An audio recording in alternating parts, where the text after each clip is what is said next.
Mwanaume anataka heshima kutoka kwa mwanamke. Okay. Utaona raha ya maisha ukimheshimu. Unatakiwa umuoneshe adabu. Hiyo ndio wanayotaka wao. Wakati mwanamke sisi tunataka kupendwa. Sasa tatizo liko hivi. Kwa vile sisi wanawake tunataka kupendwa, tunageuza hiyo tunapeleka kwa wanaume. Tukifikiri kwamba na wao wanahitaji kupendwa.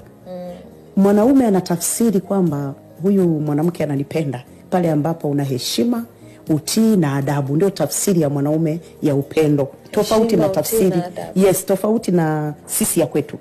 Sawa, kwa mfano, una mahusiano, unajua una mkwe wangu. Yupo. Akikupigia simu, sawa, hujapokea, labda uko kwenye kipindi au uko popote hukupokea. Utakapoenda, utakapokuta, ipige umwambie I'm sorry, nilikuwa mbali na simu.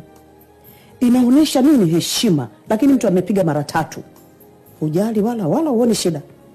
Unaona sawa tu. Hiyo hatufanyi hivyo. Okay. Kwa hiyo kwa maneno mengine, ni lazima umsome mwanaume yukoje na mwanaume asome mwanamke anahitaji nini. Sisi tuko tofauti. Wakati sisi tunatumia hisia zaidi wanawake. Wakati wanaume wao wanatumia facts, wao wanatumia logic.